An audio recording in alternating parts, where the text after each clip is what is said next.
Hello friends, welcome to Chennai சமையல். நம்ம இன்றைக்கி பார்த்தீங்கன்னா புதினா சாதம் வீட்டில் எப்படி செய்யுதுன்னு பார்க்க போகிறோம். இதுக்கு தேவையான பொருள்லாம் கீழே டிஸ்கிரிப்ஷன் பாக்ஸில் போட்டிருக்கேன். இது வந்து ரொம்பவே சிம்பிளான, ஈஸியான, ரொம்ப டேஸ்டியான டிஷ் இது. இந்த டிஷ் எப்படி செய்யுதுன்னு வாங்க வீடியோக்குள்ளே போய் பார்ப்போம்.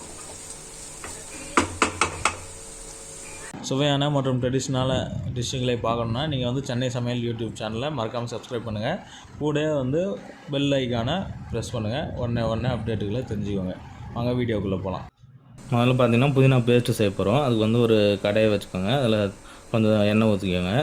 ஒரு இஞ்சி போட்டுக்கோங்க. ஒரு 5 பல்லு பூண்டு போட்டுக்கோங்க. போட்டு நல்லா மிக்ஸ் பண்ணுங்கள். எண்ணெய் ஹீட் ஆனதுக்கப்புறமா ஒரு 3 பச்சை மிளகாய் போட்டுக்கோங்க. போட்டு அந்த இதெல்லாம் நல்லா வதங்கிட்டோம். 3மே மிக்ஸ் பண்ணிக்கிட்டே இருங்க.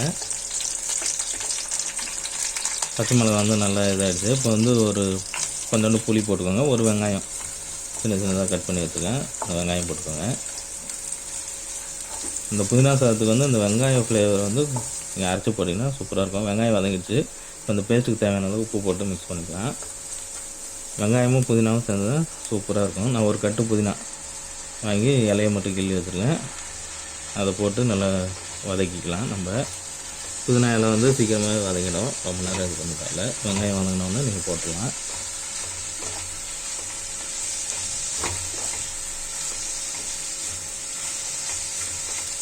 போட்டு நல்லா வதக்கிட்டோம். இது வந்து பேச்சுலர்ஸ்க்கெலாம் வந்து ரொம்ப விரும்பி சீக்கிரமாக செஞ்சிடலாம். சாப்பாடு ஒரு கப்பு இருந்தால் போதும். நீங்கள் பாஸ்மதி ரைஸ்லாம் போட தேவையில்ல. நீங்கள் புழுங்கல் அரிசி வீட்டில் செஞ்சு சாப்பாடு மீந்துச்சுன்னா கூட நீங்கள் இதை வச்சு செஞ்சுக்கலாம். புதினா வந்து நல்லா வதங்கிச்சு பாருங்கள். இந்த மாதிரி ஆகிடும். இப்போ அடுப்பு ஆஃப் பண்ணிட்டு இதை வந்து ஆறினோடனே நம்ம வந்து அரைச்சி எடுத்துக்க போகிறோம் நல்லா ஃபைனாக.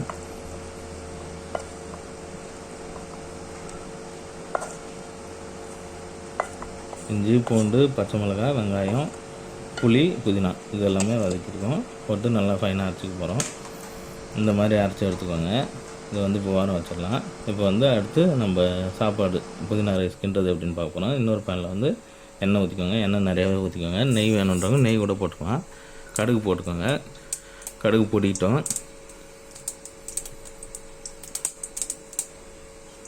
கடுகு நல்லா போடும்போது கருவேப்பிலை போட்டுக்கோங்க. 3 காஞ்ச மிளகா போட்டுக்கோங்க. காஞ்ச மிளகா கொஞ்சம் காரமாக வேணுன்றவங்க காஞ்ச மிளகா கிள்ளி கூட போட்டுக்கோங்க. மீடியமாக இருக்கணுங்க இந்த மாதிரி முழுசாக போட்டுக்கலாம். போட்டு நல்லா இதாகட்டும். காஞ்ச மிளகா வந்து நல்லா இதாகட்டும். கடலைப்பருப்பு ஒரு 10 போல் கடலைப்பருப்பு போட்டுக்கோங்க. அந்த கடலைப்பருப்பு வந்து ஃப்ரை ஆகணும். சீக்கிரமாக வந்து கறிவிடும் கடலைப்பருப்பு. அதனால் கூட உளுந்து போட்டுக்கோங்க. போட்டு கிண்டி விட்டுக்கிட்டே இருங்க. கடலைப்பருப்பு கறிக்கிட்டு வேணாம், அப்புறம் அந்த வாசனை சால்ட்டு டேஸ்ட்டுக்கு எடுத்துரும். இஞ்சி கொஞ்சோண்டு நசுக்கி போட்டுங்க. பெருங்காயத்தூள் கொஞ்சோண்டு போட்டுங்க. மஞ்சத்தூள் கொஞ்சம் போட்டுக்கோங்க. போட்டு நல்லா மிக்ஸ் பண்ணிக்கோங்க. மிக்ஸ் பண்ணதுக்கப்புறம் முந்திரி ஒரு 10 போல் 10லேருந்து 15 எவ்வளோ உங்களுக்கு தேவையோ அவ்வளோ போட்டுக்கோங்க. முந்திரி எவ்வளோ போட்டாலும் ஒன்றும் பிரச்சனை இல்லை. போட்டு இது எல்லாத்தையுமே வந்து வறுத்துக்கோங்க. முந்திரி கடலைப்பருப்பு உளுந்து 3மே சேர்ந்து நல்லா வந்து வரட்டும். பார்த்திங்கன்னா தெரிஞ்சு பாருங்கள், கலர் சேஞ்ச் ஆகிருக்கு. நல்லா அந்த ஒரு மாதிரி கோல்டன் ப்ரௌன் கலரில் வந்துடுச்சு.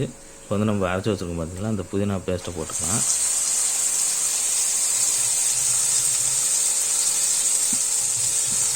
புதினா பேஸ்ட் போட்டு நல்லா மிக்ஸ் பண்ணிக்கோங்க. தண்ணிலாம் ஊற்றுறதால ஜார் அரைச்சிலாம் ஊற்றக்கூடாது.